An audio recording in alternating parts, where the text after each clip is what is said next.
Olá! Hoje no programa Fala Mestre vamos conversar com a professora e antropóloga Nímenon Suzel Pinheiro.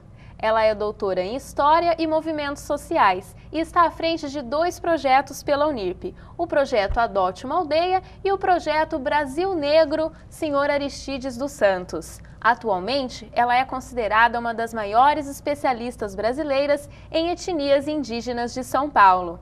Ela também desenvolve projetos políticos e educacionais vinculados ao direito à diversidade, ao respeito pelo próximo e à preservação do meio ambiente. Olá, professora, tudo bem? Olá, Elis. Obrigada pelo convite. Conta um pouquinho pra gente de onde veio, como surgiu essa paixão pela cultura e pela educação indígena. Quando eu estava na faculdade, na graduação, no 3º ano, eu tive uma bolsa de iniciação científica do CNPq. E nessa bolsa éramos 3 alunas e tínhamos 3 orientadoras, né? A professora Ana Maria Martinez Correia, Heloísa Belotto e a Beatriz de Cerqueira César. E nós juntas, né, 3 professores e 3 alunos, fomos até Ixaporã, que era uma cidade próxima de Assis, para organizar um arquivo histórico da prefeitura. E ao manipular esses documentos, eu percebi que ali naquela região existia um povo indígena que foi expulso através de uma figura profissional contratada pelo governo da província, na época, que São Paulo era província, para afastar os índios dali, e aqueles que não quisessem sair eram mortos através de vírus, que eles encontravam roupas com vírus, objetos, eles colocavam arsênico na água para envenenar as fontes. Também eles, à noite, cercavam as aldeias e fazia-se um massacre, né, para fazer a limpa, que eles falavam, né? Bom, eu fiquei impressionada com aquilo e decidi que eu queria saber se ainda existia algum índio. E eu fui atrás, e até hoje eu vou atrás deles, pesquisando e conhecendo, e sei que eles estão aí lutando para se manter no estado de São Paulo, mesmo cercados por fazendas, latifúndios, usinas, né? E para trabalhar com tudo isso, a senhora também desenvolveu um projeto que é o Adote uma Aldeia. Isso, na Unirp, isso, exatamente, na Unirp nós começamos esse trabalho no ano de 2000, com o programa de formação de professor indígena, junto com a USP, com o programa, a ONG Mari, né, da USP, nós da Unirp fizemos essa parceria e fomos então até as aldeias de Icatu e Vanuíri, perto de Penápolis e perto de Tupã, para trabalhar com os professores indígenas de lá. E o projeto Sr. Aristides dos Santos, como que é? O que é esse projeto, então, que ele traz de benefício? O projeto Brasil Negro, inicialmente, nasceu logo assim em 2001 e 2002, mais ou menos. E o Brasil Negro, era um projeto com os alunos, os professores da Unirp e com o seu Aristides dos Santos, né? Com o passar do tempo, aí a gente resolveu que ele deveria mudar de nome, ser Aristides dos Santos. Então, o projeto deixou de ser Brasil Negro e passou a ser Projeto Aristides dos Santos. E isso a gente fez oficialmente, entregando um troféu para ele, né, fazendo uma homenagem a ele e dando o nome do projeto, o nome dele. Então, agora só tem o nome do Sr. Aristides. Só. E esse projeto a gente faz várias atividades, dentre elas um evento que é o Encontro da Consciência Negra, que cada ano a gente tem um nome, reflexão sobre educação. Esse ano o título é Mãe Preta, Mãe África e a Civilização. Que legal, que interessante. Professora, até a década de 80, a gente percebe que o negro trabalhou em novelas, na televisão brasileira, como serviçais, como pessoas pobres, representando esse tipo de papel. Essa realidade mudou? Como que isso está sendo abordado hoje? Como esses negros trabalham na televisão hoje em dia? Então, essa realidade, ela está mudando aos poucos, porque as transformações sociais, elas ocorrem, nem sempre são rupturas, como, por exemplo, a questão das cotas, era uma transformação para ocorrer como uma ruptura, uma transformação radical.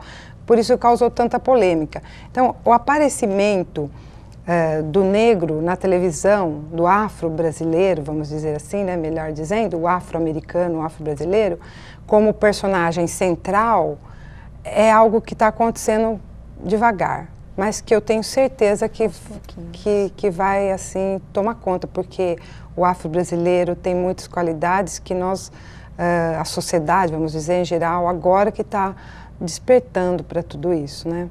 Graças, não espontaneamente, esse despertar não é espontâneo, é graças aos movimentos sociais, à luta, né, das pessoas, das mulheres, dos negros, dos indígenas, a luta dos estudantes, a luta contra um sistema elitista, né, para que todas essas minorias, que são a maioria, pudessem chegar, então, ao poder, vamos dizer assim. Exatamente. E sobre os povos indígenas, quais são as práticas indígenas que a gente traz hoje para a realidade, que são utilizadas até hoje? Nós temos inúmeras práticas, né? Mas assim, algumas são mais sutis. Por exemplo, o fato de nós brasileiros sermos anfitriões natos. A gente assim receber bem o estrangeiro, sabe? E gostar do que é diferente, esse interesse que a gente tem pelo novo, pelas coisas novas.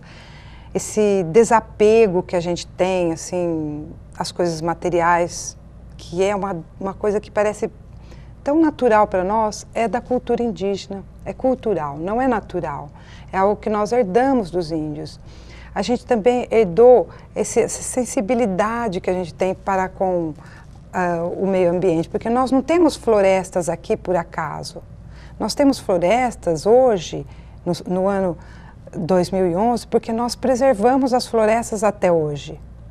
Porque os outros países tinham também as suas florestas e eles desmataram, porque para eles era importante intervir na natureza, controlar a natureza, destruir a natureza selvagem para construir casas, cidades. E nós convivemos. Então, o que nós, assim, a coisa mais importante que os índios nos passaram foi a possibilidade de conviver com o mundo natural sem destruí-lo, sem precisar criar usinas atômicas, né, cidades, metrópoles, mas sobreviver dentro da mata, numa harmonia, numa simbiose maravilhosa. Exatamente. Professora, já a gente continua essa conversa.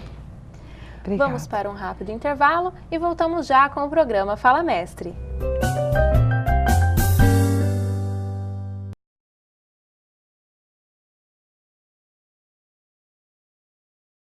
Pra reciclar, é só começar. Pra começar, é só reciclar. Tchu-tchu. Pegue o papel, pegue o plástico e comece a pensar em uma nova forma de se utilizar. A natureza só precisa de uma forcinha que então comece com você. Então todos juntos vamos fazer. Pra reciclar, é só começar. Pra começar, é só reciclar. Tchu-tchu. Pra reciclar, é só começar.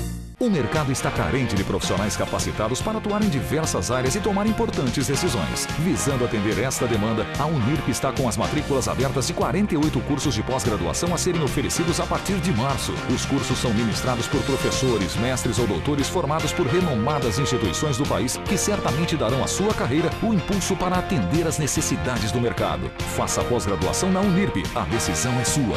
Matrículas abertas. 0800 12 1500.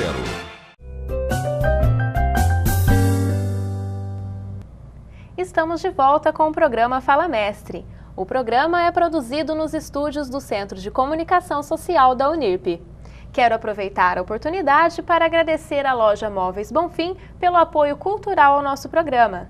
A Loja Móveis Bonfim já está em Rio Preto há mais de 40 anos e ajudou a compor o cenário do Fala Mestre. Nesta edição, estamos conversando com a professora Nímenor Suzel Pinheiro.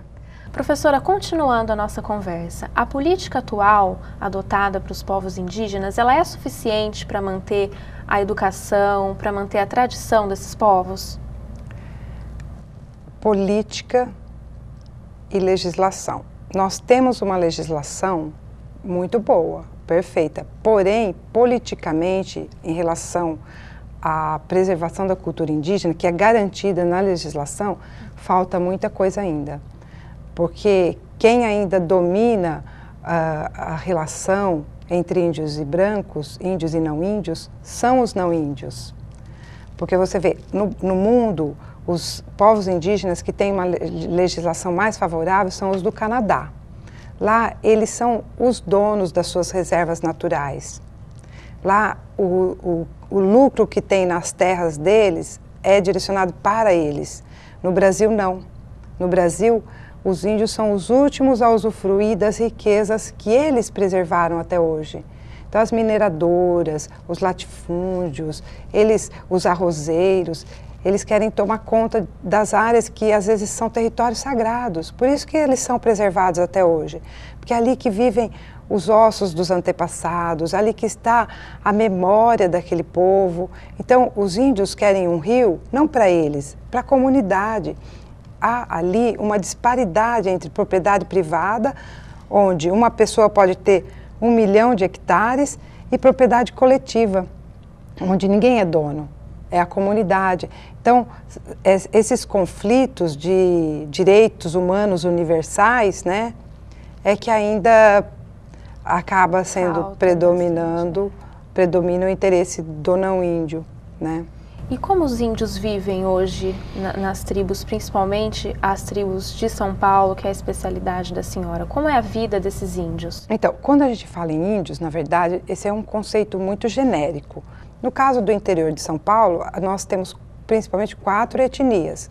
Caingangue, que é do tronco linguístico G, Terena, que é do tronco linguístico Aruac, os Guarani, que são do tronco Tupi-Guarani, e os Krenak, que é língua isolada, língua única. Então, essas 4 etnias convivem nessas aldeias que nós temos localizadas no município de Penápolis, município de Tupã, de Avaí, próximo a Bauru, e também Barão de Antonina. Depois nós temos também os grupos do litoral. A área deles mesmo era muito maior do que onde eles vivem. E a área que eles vivem, o terreno é arenoso, pedregoso. Os rios são bem pequenos, porque os rios maiores ficaram nas fazendas que circundam essas áreas indígenas. E partindo de toda essa experiência que a senhora tem com os índios, com os projetos, qual a opinião da senhora sobre o mercado de trabalho atual? A senhora acha que quem está ganhando menos, a mulher ou o negro? Que a gente ouve falar, né? A mulher não é valorizada no mercado de trabalho, ganha menos que os homens. Mas será que isso acontece mesmo? Ou o negro ainda é desvalorizado, ainda sofre preconceito dentro do mercado de trabalho? O afro-brasileiro ainda sofre preconceito, é desvalorizado, humilhado. Isso acontece ainda correntemente, mesmo que tenha a legislação de que o racismo é crime inafiançável. Né? Mesmo existindo isso, ainda existe o preconceito. Por isso, eu acredito que a faixa da população mais humilhada, mais sofrida, é a mulher negra. Em geral, a sociedade sofre, os índios também sofrem, né? Mas acho que a mulher negra ainda sofre mais, né? Professora, muito obrigada pela entrevista. Foi um prazer. Eu gostaria de fazer assim uma dedicatória dessa entrevista a todos os meus alunos do jornalismo e da publicidade. Ai, que bacana. Obrigada, professora. Foi um prazer estar aqui. Igualmente. Eu que agradeço. Foi um prazer conversar com a senhora. O programa Fala Mestre é produzido pelos alunos de Jornalismo e Publicidade e Propaganda da Unirp e tem como essência dar visibilidade às personalidades que propagam o conhecimento. O programa Fala Mestre fica por aqui. Até mais!